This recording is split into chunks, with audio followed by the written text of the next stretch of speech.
संसार में महान आश्चर्य क्या है, संसार में सबसे बड़ा आश्चर्य क्या है? तो युधिष्ठिर जी ने कहा, भगवान अहनि अहनि भूतानि गच्छन्ति यम मंदिरम शेषा स्थातुम इच्छन्ति किम आश्चर्यम अतः परम।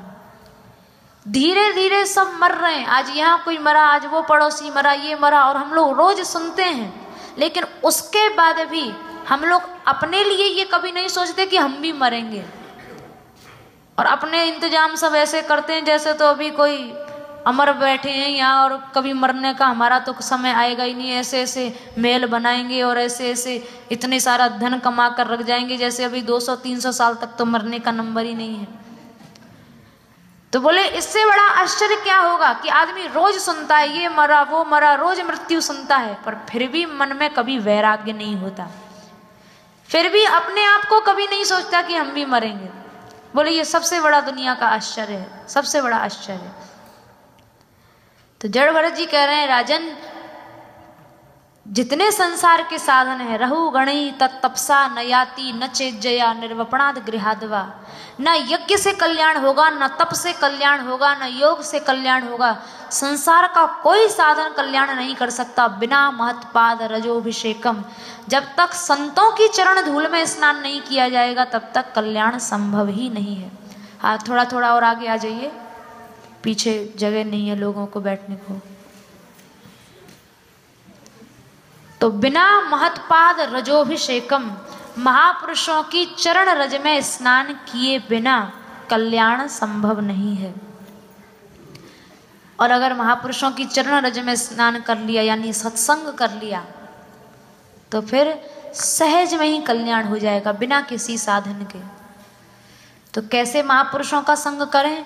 बोले यत्रोत्तम श्लोक गुणानुवादः प्रस्तूयते ग्राम्य कथा विघातः। संतों की क्या पहचान है? बोले वे जहाँ भी रहेंगे वहाँ कथा और कीर्तन रूपी धर्म का पालन करते रहेंगे, वहाँ निरंतर भगवत चर्चा, निरंतर सत्संग होता रहेगा। और जहाँ आपस में बैठकर इधर उधर की चर्चा हो रही है वो साधुओं के लक्षण नहीं है। अगर हम भी हैं या आप भी हैं, जहाँ 2 लोग मिल गए, जहाँ 4 लोग मिल गए और बैठकर भगवत चर्चा करने लग गए तो हम सब भी साधु हैं। और वेश साधु का बना लिया और जीवन में कोई भगवत धर्म नहीं है, भक्ति की चर्चा नहीं है, तो ऐसे साधु से बनने से क्या लाभ रहा? तो जड़ भरत जी बोले, राजन केवल संतों की चरण धूल ही कल्याण करेगी और कोई साधन कल्याण नहीं कर सकता।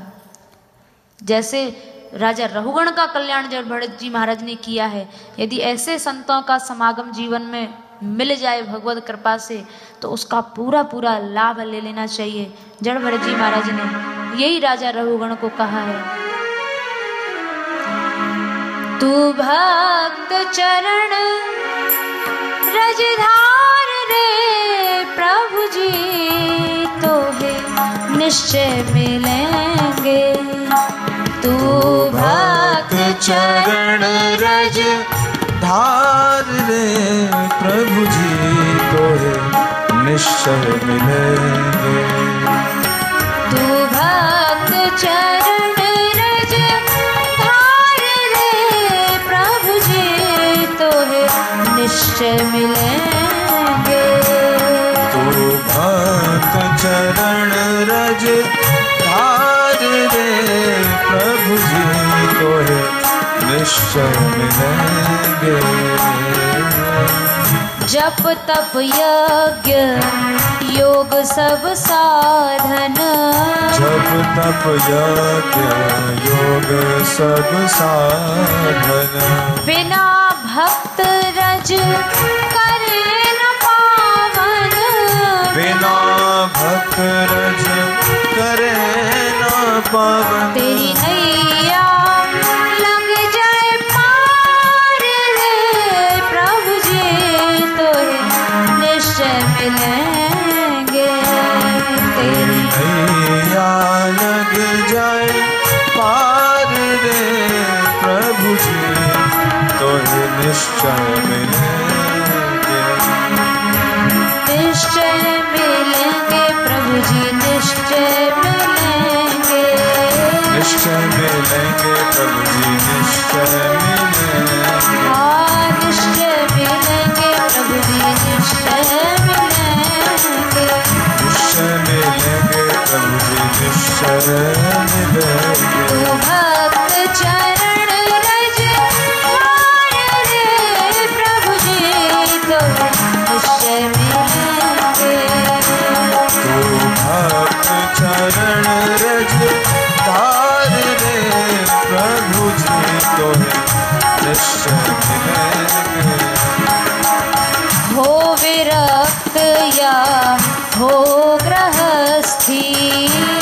विरक्त या होय गृहस्थी। राजा रंक या होय वनस्थी।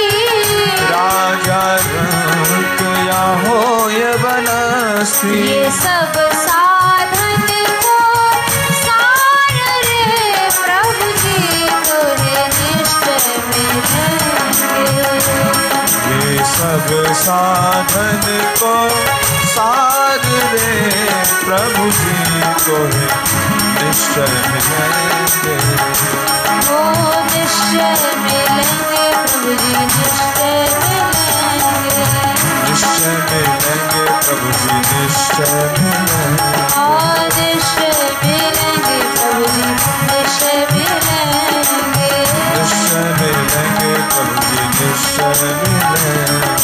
भक्त चरण रज धार रे प्रभु जी तोहे निश्चय मिलेंगे। तू भक्त चरण रज धार रे प्रभु जी तोहे निश्चय मिलेंगे। प्रभु जी तोहे निश्चय मिलेंगे। प्रभु जी तोहे निश्चय मिलेंगे। बोले संत भगवान की। तो जड़ भरत जी महाराज ने राजा रहुगण को सत्संग के प्रति आदेश किया है और थोड़ी देर के सत्संग से राजा रहुगण का कल्याण हो गया। जड़ भरत जी महाराज ने उन्हें भवाटवी के बारे में बताया है। उसके बाद सुखदेव जी ने भी परीक्षित जी की जिज्ञासा पर संपूर्ण भूमंडल का विस्तार उन्हें सुनाया है। यद्यपि सारा संसार भगवान की सब खेल है उनका तो और उनकी माया है और भगवान की माया का कोई पार जान नहीं सकता है। भले ही लोग कहें कि भाई आज का विज्ञान तो इतना बढ़ गया है, मंगल ग्रह पहुंच गया, चंद्र ग्रह पहुंच गया, कहाँ कहाँ पहुंच गया, लेकिन फिर भी ठाकुर जी की माया तो इतनी अनंत है कि उसका था कोई नहीं पा सकता।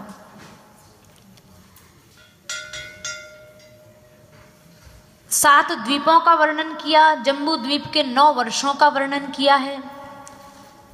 उन 9 वर्षों में भगवान ने अलग अलग अवतार लिया है, उसका भी वर्णन सुखदेव जी महाराज ने किया है। उन्हीं 9 वर्षों में हिरण्मय वर्ष, भद्राश्व वर्ष, अनेकों वर्षों का वर्णन किया। आखिर में भारत वर्ष का वर्णन किया है। भारत भूमि की प्रशंसा श्रीमद् भागवत जी में है। अहो अमीशाम किम कार्य शोभनम प्रसन्न एशाम स्विदुत स्वयं हरि यैर्जन्म लब्धम नृषु भारताजिरे मुकुंद सैवोपयकम स्पृहा है नः। सुखदेव जी महाराज वर्णन कर रहे हैं कि भाई भारतवर्ष की महिमा का गुणगान तो देवता भी करते हैं।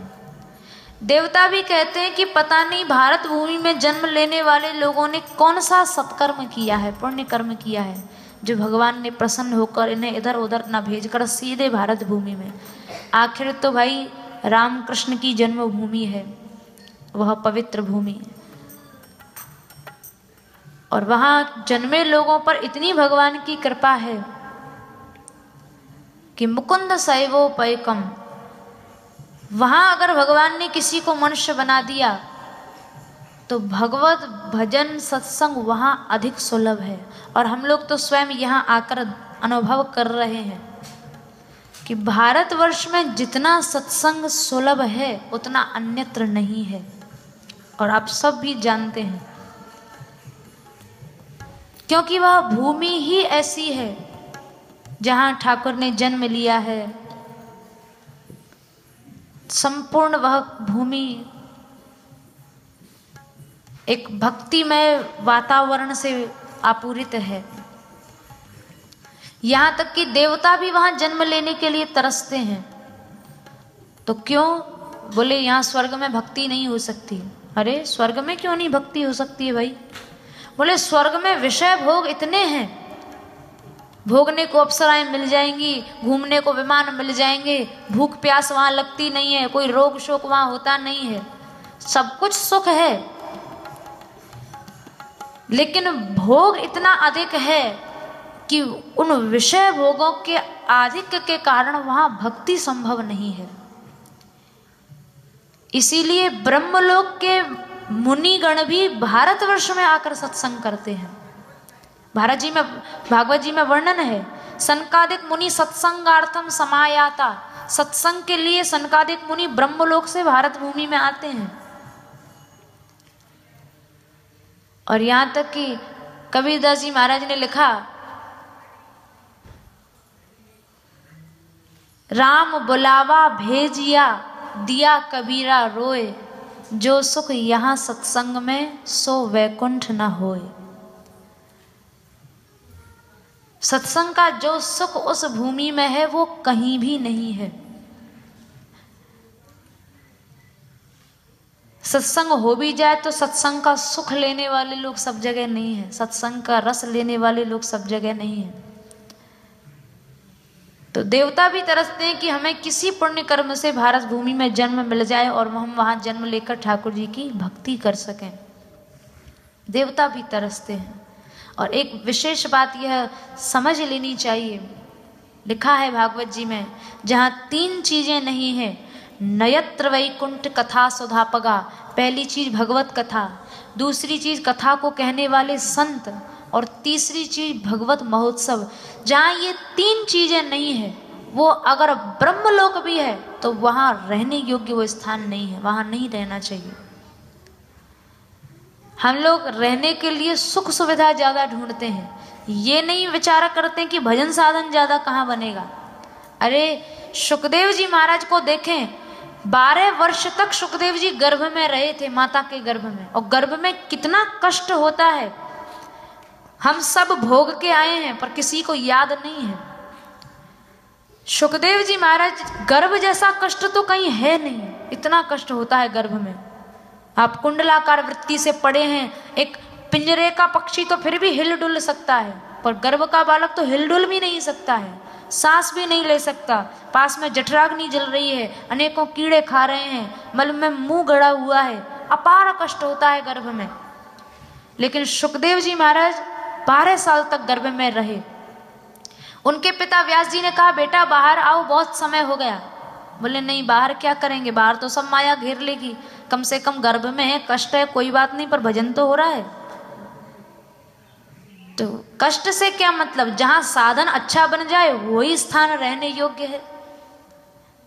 और भक्तों को तो सबसे बड़ा कष्ट तब होता है, कह हनुमंत विपत्ति प्रभु सोई, जब तप सुमिरन भजन न होई। भजन का न होना भक्तों के लिए ये सबसे ज्यादा कष्ट की बात है, बाकी उन्हें और कोई कष्ट नहीं लगता है। तो सुखदेव जी तो गर्भ में ही रहे 12 वर्ष तक, और फिर जब भगवान ने कहा है तुम चिंता मत करो, तुम्हारी वाणी तो कितनों को माया से पार करेगी। अरे सुखदेव, तुम्हें माया नहीं व्यापेगी। जब भगवान ने कह दिया है तब गर्भ से बाहर आए हैं सुखदेव जी महाराज। तो कहने का आशय, जहां कथा है उस कथा रूपी मंदाकिनी को प्रवाहित करने वाले संत हैं और भगवत महोत्सव हैं, वही स्थान रहने योग्य है। जहां ये 3 चीजें नहीं है, वो बड़े से बड़ा लोक भी रहने योग्य नहीं है। तो भारतवर्ष की महिमा को भी गाया है सुखदेव जी महाराज ने। आखिर में नरकों की विविध गतियों का वर्णन किया है। तब वहां परीक्षित जी महाराज ने प्रश्न किया कि अगर कोई मनुष्य नरक से बचना चाहे तो उसका क्या उपाय है। सुखदेव जी बोले, भाई सीधा सा उपाय है कि पाप न करे, पाप करने वाला ही नरक जाता है। पर भगवान, ये तो जीव के लिए संभव है ही नहीं। आदमी रोटी खाए बिना रह सकता है पर पाप किए बिना नहीं रह सकता। और कई बार तो ऐसा होता है, नहीं चाहते हुए भी उसे वह करता है। तो ऐसी एक कोई शक्ति है भीतर जो जबरदस्ती पाप कराती है। हम जानते हैं ये काम नहीं करना चाहिए पर फिर भी कर देते हैं। वो शक्ति है कामना, हमारे काम हमसे पाप कराता है। तो पाप कर भी दें और फिर नरक से कैसे बचें? तो बोले उसका उपाय है कि मरने के पहले उसका प्रायश्चित कर लो। तो बोले प्रायश्चित कैसे करें? प्रायश्चित करना तो बेकार है। अब हाथी को कितना ही गंगा जी में नहला लो, पर नहाने के बाद तो फिर वो धूल मारेगा ही अपने ऊपर। तो कितना ही नहलाओ पर वो धूल मारेगा तो सब नहाना धोना बेकार जाएगा। हम भी कितने ही आए दिन प्रायश्चित करें, पर पाप करना जब तक नहीं छोड़ेंगे तब तक तो शुद्धि होगी नहीं। तो बोले उसके 9 साधन हैं: तपस्या, ब्रह्मचर्य, शम, दम, पवित्रता, यम, नियम, त्याग। 9 साधन पाप को नष्ट करने वाले हैं। पर कलियुग में उत्पन्न होने वाले हम जैसे जीवों से तो इन 9 में से एक साधन भी नहीं हो सकता है। 2 घंटा कथा में आने के लिए भी 10 बार सोचना पड़ता है, तो कहाँ से लाखों लाखों वर्ष के हम तप को कर पाएंगे? 2 घंटा नहीं निकाल सकते तो तप क्या करेंगे? मन भी इतना व्यग्र है, इतना चंचल है कि मन एकाग्र होता नहीं है कुछ करो तो। इंद्रियां भी अपनी अपनी ओर खींचती हैं, दम भी नहीं है, दमन भी नहीं है, तो कहाँ से ये 9 साधन करेंगे? तो परीक्षित जी महाराज कह रहे हैं भगवान कोई सरल सा साधन बता दो, ये 9 साधन नहीं कर सकते। तो बोले केचित केवल या भक्त्या वासुदेव परायण। तो कुछ नहीं कर सकते तो भक्ति करो। अरे तो भगवान भक्ति कोई सरल थोड़े ही है, कह देना बात अलग है, पर भक्ति भी नहीं होगी। चलो भगवान की भक्ति नहीं हो रही तो तत्पुरुष निषेवया, उनके भक्तों की भक्ति करो। और अगर यह भी नहीं हो सकता तो फिर कोई मार्ग नहीं है। क्योंकि चलो मान लिया जाए कि भगवत भक्ति तो इसलिए कठिन है क्योंकि भगवान तो दिखाई पड़ नहीं रहे, वो तो बोलते चलते हैं नहीं, पर उनके भक्त तो उनके रूप में हैं और वो तो बोलते भी हैं, वो तो सब कुछ करते हैं। तो भगवत भक्ति भले ही कठिन हो सकती है पर भक्तों की भक्ति तो बहुत सरल है, और वह भी संभव नहीं तो फिर कल्याण का कोई मार्ग नहीं है। और इस विषय में बड़ा सुंदर उपाख्यान सुखदेव जी महाराज ने सुनाया है, अजामिल उपाख्यान। ये भी भागवत जी का बड़ा प्रसिद्ध उपाख्यान है। कान्यकुब्ज नगर में रहते थे दासीपति अजामिल, और ब्राह्मण थे, बड़े सदाचारी थे और वेद आदि के ज्ञाता भी थे, सब गुण थे। पर जीवन में एक छोटी सी गलती ने सारा जीवन बदल दिया। एक दिन जंगल में गए थे लकड़ी लेने के लिए, तो वहां जंगल में एक शराबी शूद्र को और एक निर्लज्ज वेश्या के साथ विषय भोग भोगते देख लिया। तो उससे भक्ति के जो संस्कार थे वो तो सब सो गए और काम के संस्कार जाग गए। संसार को हम लोग जानबूझकर अपने अंदर प्रवेश कराते हैं। देखो हम सबके पास 10 इंद्रियां हैं, 5 ज्ञानेंद्रियां और 5 कर्मेंद्रियां। जैसे आँख है, आँख से हमको रूप का ज्ञान होता है, नाक है, नाक से गंध का ज्ञान होता है, कान से शब्द का ज्ञान होता है, रसना से स्वाद का ज्ञान होता है, त्वक इंद्रिय से स्पर्श का ज्ञान होता है, हाथ से काम करते हैं, पैर से चलते फिरते हैं, वाणी से हम लोग बोलते चलते हैं, और 2 इंद्रियां मलमूत्र त्याग की होती हैं। तो ये 10 इंद्रियां हैं, और 10 इंद्रियों को भोजन चाहिए। केवल जीव को भोजन नहीं चाहिए या केवल मुंह को भोजन नहीं चाहिए, हमारी हर इंद्रियों को भोजन चाहिए। पर सब इंद्रियां अलग अलग हैं, इसलिए सबका भोजन भी अलग अलग है।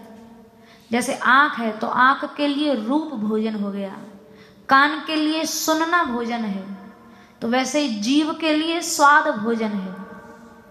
अगर हमारी 10 इंद्रियां शुद्ध भोजन करें तो मन में कभी विकृति आ ही नहीं सकती है। मन में कोई दुर्विचार या मन में बुरा संकल्प, ये सब चीजें दुर्वृत्तियां कभी आ नहीं सकती हैं। जब हमारी इंद्रियां अशुद्ध हो जाती हैं, अशुद्ध भोजन करते करते, तो हमारा मन भी अशुद्ध हो जाता है, हमारे विचार भी अशुद्ध हो जाते हैं, हमारे संस्कार भी गंदे हो जाते हैं। और जब सब कुछ गंदा हो जाता है तो फिर शरीर से क्रियाएं भी गलत होती हैं। हर इंद्रिय को शुद्ध भोजन चाहिए। और शुद्ध भोजन क्या है? शुद्ध भोजन यही है कि नेत्र हैं तो उनसे भक्त दर्शन, भगवत दर्शन किया जाए। कान है तो उनसे बचें, गलत शब्द न सुने, संसार के विषय गानों को न सुने।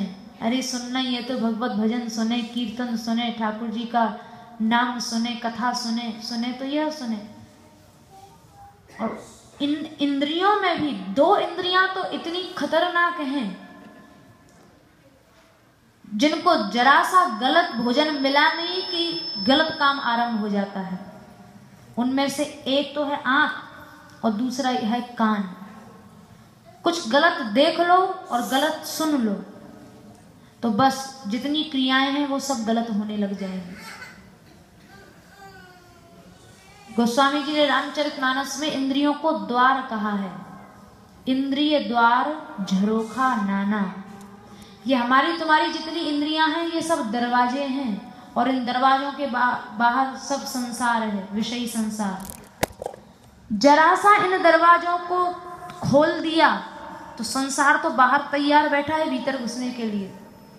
जरा सा इंद्रियां को दरवाजे खोलेंगे और संसार तुरंत भीतर आ जाएगा।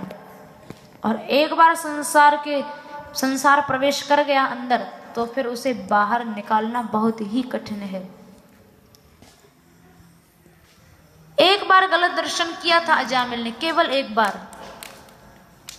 तो बस काम के संस्कार जाग गए और सब विषयी संस्कार प्रबल हो गए, भक्ति के संस्कार दब गए। और परिणाम क्या हुआ? एकदम जीवन बदल गया, पूरा का पूरा जीवन परिवर्तित हो गया। 88 साल हो गए पाप करते करते, उसी वेश्या को अपना लिया, सती स्त्री को छोड़ा, माँ बाप को छोड़ा, सब कुछ छोड़ छाड़ दिया। और गोस्वामी जी महाराज ने रामचरितमानस में बड़ी सुंदर एक बात कही है, सरिस स्वान मघवान युवानु। सबसे सुंदर बात ये कही है कि 3 व्यक्ति जिनकी भोगों में एक सी स्थिति हो जाती है। सरिस माने समान, स्वान माने कुत्ता, मघवान माने इंद्र और युवान माने जवान आदमी। इन तीनों की स्थिति भोग के समय एक सी हो जाती है।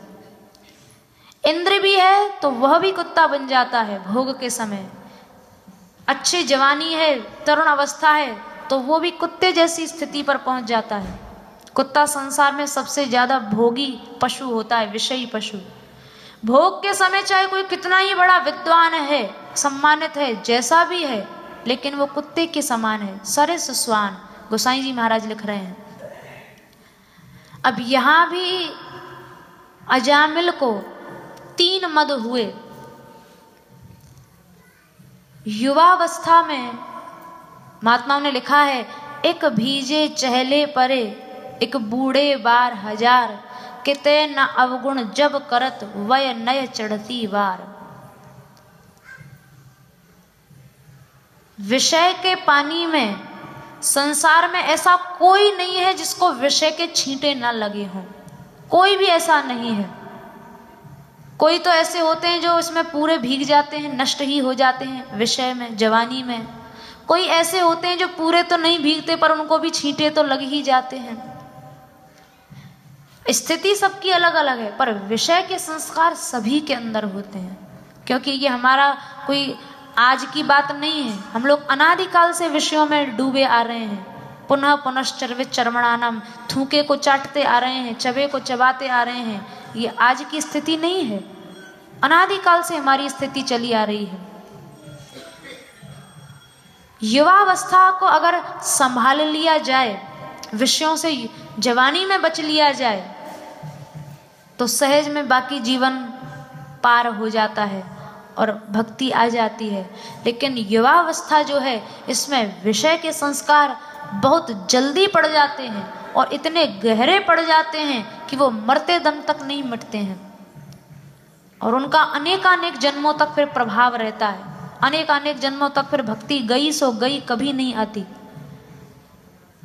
तो अजामिल को 3 मद हुए, यौवन मद अरु मद पिए, पुनि तरुणी मदमत्त, और भूले माता पिता गुरु दया धर्म अरु सत्य।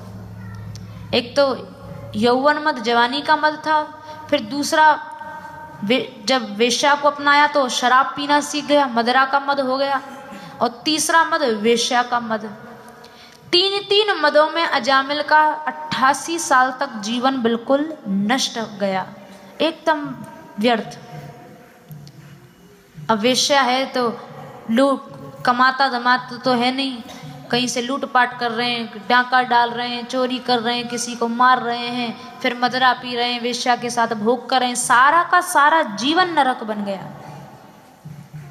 लेकिन कब कैसे किस पर कृपा हो जाए। कुछ सच्चे संत एक दिन घर में पधारे, अजामिल घर में थे नहीं, वेश्या थी, और वेश्या ने जैसे ही संतों का दर्शन पाया है तो उनके कुछ पाप नष्ट हुए और सद्बुद्धि आई, अच्छा विचार मन में आया कि संतों को भोजन कराया जाए। उनसे प्रार्थना की, भगवान वैसे तो मैं एक अधम स्त्री हूँ, वेश्या हूँ, पर अगर आप कृपा करें तो हमारे यहाँ